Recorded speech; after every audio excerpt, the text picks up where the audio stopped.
So I said the right move here from Vivek would be to be magnanimous and gracious. Say don't like start firing back, because if you try to get into an insult war with Donald Trump, you're going to lose. You don't want to get yourself into that position. That makes you look like a little dog nipping at his heels, which is not a powerful thing to project. So I said the right way to respond to this would basically be like, hey man, I fully support you. I'm here because I support you. I fully believe in the America First MAGA agenda, and I'm not going to fight with you on this. But then what Vivek responded with was even better. I was like throwing my phone when I read this. Just the sheer communication skill quality on display here. So he says, yes, I saw President Trump's Truth Social post. It's an unfortunate move by his campaign advisors. I don't think friendly fire is helpful. I read that. Oh my God. Vivek just big-dicked Trump. That was my first reaction to it. It's an unfortunate move by his campaign advisors. So Vivek is establishing the frame of what's going on, and there's two options for Trump here, and neither one makes him look good. Number one is he's the one actually making these posts, and he looks like a petty little girl. Option two is he's being handled. His campaign advisors are running the show for him, which is exactly what took him down before, was surrounding himself by people who were co-opted and who just controlled him. Just so one single line, he just absolutely dropped his dick on the table in front of Trump. But he did it very magnanimously and graciously. He says, Donald Trump was the greatest president of the 21st century, and I'm not going to criticize him in response to this late attack. I've met tens of thousands of Iowans across 390-plus events here, and they're deeply worried, and so am I, that this system won't allow Donald J. Trump anywhere near the White House again. It seems they will stop at nothing to keep him away from power. I'm worried for Trump. I'm worried for our country. I've stood up against the persecution against Trump, and I've defended him at every step of the way. And he lists off the things that he's done, like he filed a FOIA demand to the Biden DOJ. He submitted an amicus brief supporting his calling on the Supreme Court to overturn Colorado's ruling, pledged to remove himself from ballots if they remove Trump. And he says, but we have to open our eyes. Last time it was a man-made pandemic and big tech election interference. Now the same billionaires funding the lawsuits against Trump are the ones trying to prop up Nikki Haley. The same MSM blasting Trump is lavishing praise on Nikki. They want to narrow this to a two-horse race between Trump and Haley, eliminate Trump one way or the other, and trot their puppet into the White House. We can't fall for that trap. 1 year from now, we won't look back and say we were shocked that it happened. We'll kick ourselves for not stopping it. This is like, not to sound like Scott Adams here, but this is like S-tier level persuasion, like controlling the narrative, like speaking in really simple, concise, vivid terms that relate directly to the people he's talking to. This is expert level communication stuff. He says, our movement must live on. America First didn't start in 2016. It started in 1776. We owe it to our founding fathers to do the right thing for our country. I want to save Trump and save this country. Let's do it together. You won't hear any friendly fire from me. His response was better than I would have expected, even already having a high opinion of him and recognizing him as a legitimate force. So at this point, like, I'm looking at this as he's coming in on a high. Like, now he's actually baited Trump into going after him, which puts him in the driver's seat. And then he drops out and endorses Trump. And I thought, man, this is absolutely fascinating. There's even more strategy going on here than even I'm just at a loss. I can tell what it's not, but I can't tell what it is. So Vivek flies to New Hampshire, and where's the video here? So he flies to New Hampshire for Trump's campaign rally the next evening. So if you're listening to the audio version of this and you haven't seen this video, watch the video. It's about 27 minutes into the show. Come watch the video clip here. And look at the body language between Trump and Vivek. And there's a couple things Trump says that I want to highlight as well, and the kind of his body language, his facial expression, etc. and all of these radical left lunatics, what they're doing to our country. We can't let it happen. We cannot let it continue. We're going down, and we cannot let it continue. Last night, I was honored to receive the endorsement of a man who has become a true leader and earned the admiration of so many patriots. I've been a friend of his, even though we were competing against each other.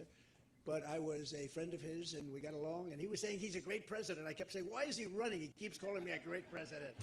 But he's a fantastic guy, a very smart guy. He's got. That's an interesting thing for him to say, because it shows me that that Trump sees him as an outsider. This isn't Trump and Vivek have been in cahoots behind the scenes.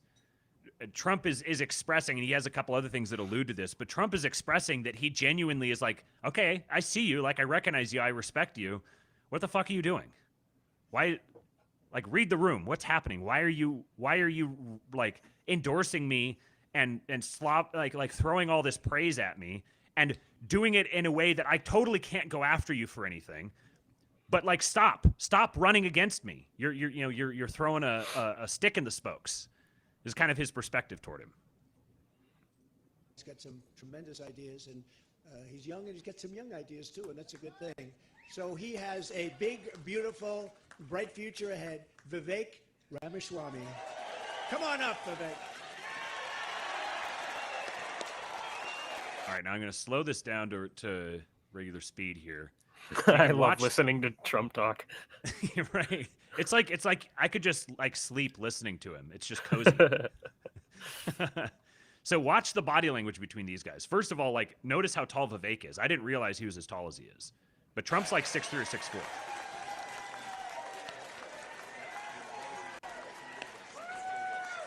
So Vivek comes in here. He's a lot more coming in he's the one controlling this interaction from the jump. And Trump is kind of holding him back a little bit. Trump's kind of like keeping him at arm's length, and Vivek leans in to say something, and Trump's kind of like, what? Like, they're not on the same page.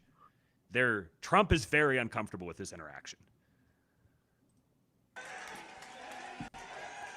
Let's do this, guys. It's good to see you. It's good to be back to New Hampshire. We miss you guys. We're going to make this happen, and you guys know this well. You know this man. You know why we're here. Patriots across the state. We are in the middle of a war in this country. That's what this is. It's not a war between black and white. It's not between Democrat and Republican, even in a deeper sense. It's between the permanent state and the everyday citizen. Between those of us who love the United States of America and a fringe minority who hates this country and what we stand for. And right now we need a commander-in-chief who will lead us to victory in this war. That's what we need in this country. All right, so you can kind of see, watch Trump's body language throughout this, and it's awkward, it's uncomfortable. I'm going to keep playing this because part of what I want to highlight here is the things that Vivek is saying, given that he has this platform, and the effect that has on Trump. I'm going to speed it up though, so because I think he gives a 5-minute speech or something here. So a lot of this is like, all of this is just political rhetoric. He's rabble rousing. All he's doing is just engaging in rhetoric to preach to the choir and get people pumped. He's connecting with them. And but he's coming in here and he is framing all of these issues for Trump. Trump has him on the stage, and he kind of seemingly has no choice. Trump could have easily said, no, I see you as a threat to me. I'm not gonna bring you on stage. I'm not gonna, thank you for your endorsement. That's great. But he's here giving a 5-minute rabble-rousing speech. You got to know you're in a war to win one. You can't win one if you're asleep at the switch, have your head stuck in the sand, like most Republicans. And I think that's going to require somebody who isn't bought and paid for, a businessman, not a politician. Anybody heard of that? And that's why I was in this race, but I'll tell you, the people of Iowa spoke loud and clear last night, and I'm a big believer that we, the people, create a government that is accountable to us, not the other way around. That we, the people, choose who leads this country. And so we heard we, the people, last night, and that is why last evening I met my friend here. We met in person, and I told him that I would endorse Donald J. Trump for President of the United States and do everything in my power to lead us to victory in this war. It is a 1776 moment right now. That's where we live right now. And you want to know, what does it mean to be a Republican today? It means we believe in the ideals of 1776. Ideals like freedom and merit and the pursuit of excellence. That you get ahead in this country, not on the color of your skin, but on the content of your character and your contributions. End affirmative action. End DEI. We are done with the nonsense. Send it back home. It means you believe in the rule of law. And I say this as the kid of legal... Just wait till you hear his podcast conversations. His podcast conversations are very, very different. Different enough that it's very clear that this is, like I'm saying, this is barnstorming. This is throwing red meat to the crowd. I just kind of hate hearing politicians talk. Uh-huh. I hate it. Immigrants. Really trips up my cringe reflex. Yeah. Right. To this country. That means your first act of entering this country cannot break the law, and that is why we need to use our military to secure our own southern border in this country. That's what it means to stand for the rule of law in the United States of America. It means the people we elect to run the government needs to be the ones who actually run the government, not the shadow government in the deep state that runs the show today. This man is going to get in there this time around and actually shut down that deep state. Not messing around this time anymore. That's how we win this war in this country. And the way we're actually going to do this in the long run and win this time around is with elections we need to secure in this country for the long run. You want to know what needs to happen in this country? Single-day voting on Election Day as a national holiday with paper ballots, government-issued ID to match the voter file, and English as the sole language that appears on a ballot. And this is really interesting. Will be the one to get us. I've not watched this yet. This is really interesting. Yeah, he's basically laying out like, all right, Trump, here's all the things you got to do now.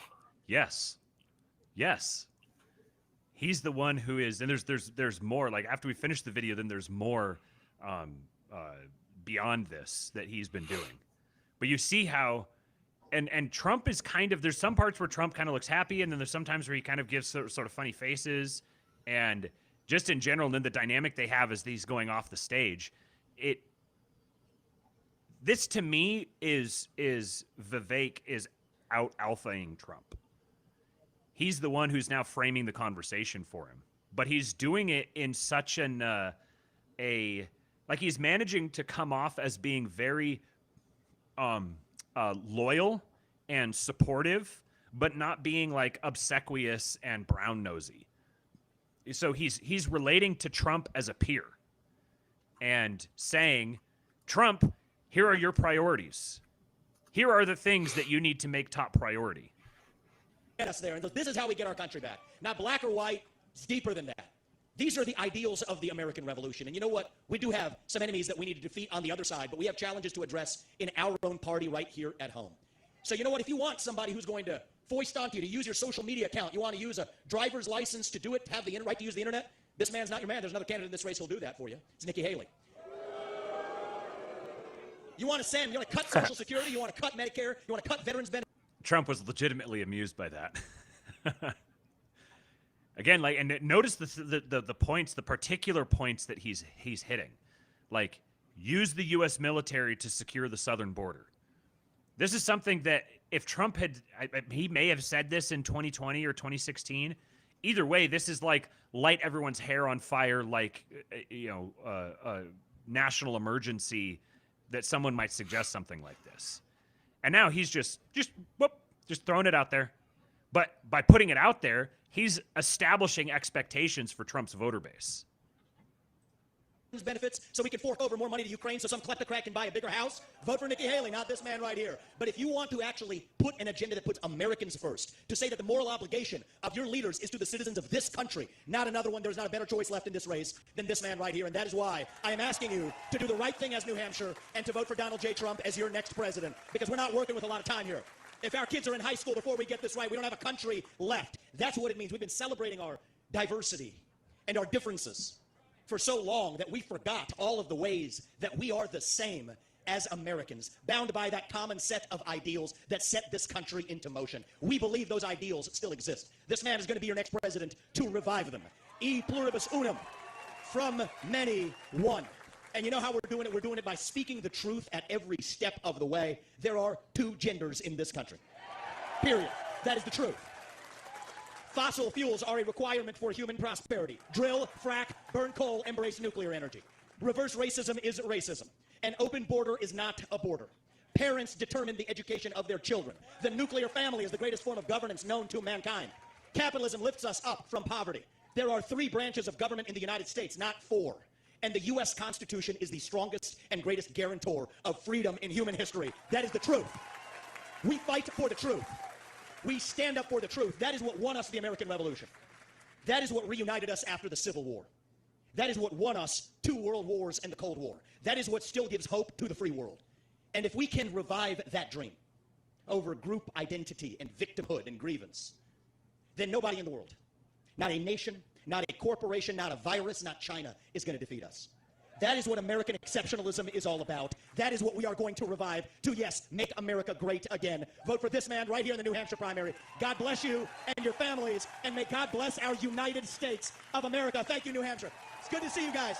We're coming back and winning this in a landslide. We will not stop until we get this job done. Thank you all. God bless you and your families. All right, so now for the interaction here, I'll take it back to normal speed. It'll be a little weird coming from the fast speed, but We're coming back and winning this in a landslide. We will not stop until we get this job done. Thank you all. God bless you and your families.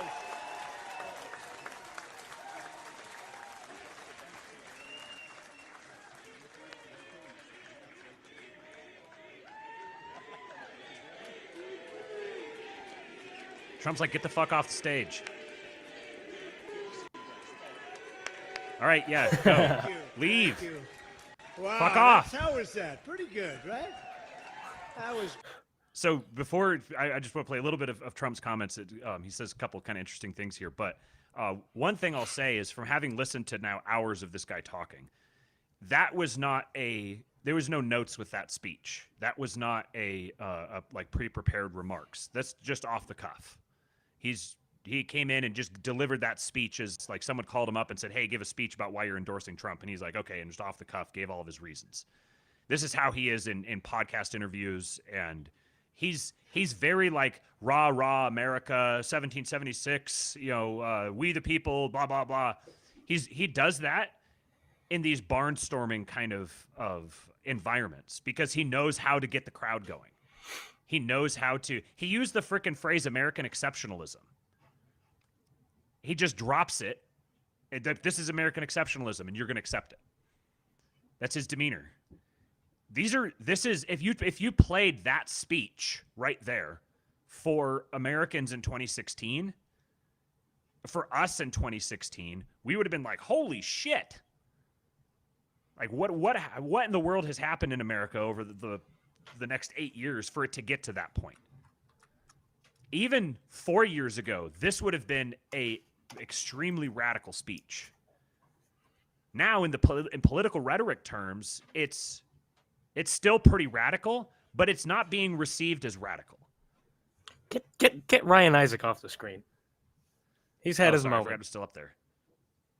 Yeah, go away, Ryan. Ryan said Trump seems so irrelevant in this video. Yeah. Like, when was the last time that you saw Trump on stage with someone that made Trump kind of seem like a sideshow? Someone who like sucked up all the charisma in the room, and the crowd's digging it. Trump can't like the crowd loves him. Everyone loves him. So this is fascinating to me to see the relationship that I'm starting to watch form between them. So here's Trump's comments afterwards. It was pretty good, and he's a fantastic guy, and he's really he's got something that's very special because he started off with a Zippo, and he ended up very strong. He did a great job. I was actually surprised when he called because he was doing well, and it's an honor to have his endorsement. He's going to be working with us, and he'll be working with us for a long time.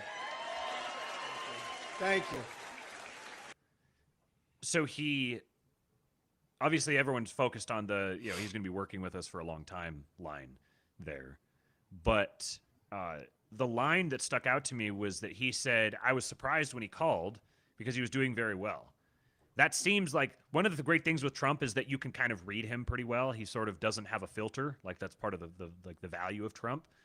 And he just kind of says what's on his mind. And so in this case, like, to me, just reading his body language, reading his tone of voice and everything, he's kind of speaking off the cuff. So he's saying the things he's thinking. He's like, I was actually kind of surprised that he reached out to me because he was doing pretty well. Which part of the reason I like that interpretation is because I agree with that he was doing pretty well.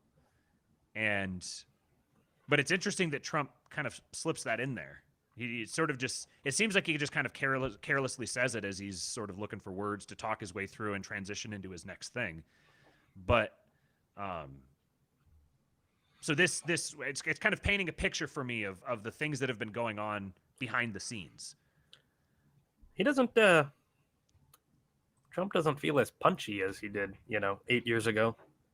I was just going to ask you that. Seems a little slower. Contrasting him with, now you got to allow for a little bit of an allowance here because you're going from the fast speed to the slow speed. Yeah. But his energy, there's a huge energy after Vivek goes off the screen, and I think part of that is kind of an intentional thing by Trump. He's sort of reestablishing the frame, and he's everyone's high, so he's going to go low so that they come down and they meet him, and then he can pick them back up again. Just kind of part of working a crowd. But he doesn't just come off as like low and intense. He comes off as tired. He really, the Trump magic isn't there in the same way it was before. He's still wildly popular. He's still got an incredibly rabid base of support, but that base of support has moved from being less about Trump and more about what Trump represents. It's kind of left him, the person, behind a little bit. I think a lot of Trump supporters they might object to that and say, no, it is him, and they give the reasons why and everything. But I think it pretty clearly, like, he doesn't have the same vibe and energy and excitement and stuff around him. And that was part of what Vivek was doing. Vivek was actually making Trump and Trump supporters look the way that Trump and Trump supporters make Ron DeSantis and Ron DeSantis supporters look. Vivek was the outsider, the upstart, the one who was pushing the frame of the conversation, the one who was saying, yeah, the stuff you guys are saying and this stuff too. And he was making Trump look more like the establishment. Did you see any of the DeSantis simps coping after the Iowa thing? That's been pretty funny. It's so, they are just so pathetic. Insufferable. They are the worst people on Twitter. That's saying a lot coming from us because we hate a lot of people on Twitter. Yeah.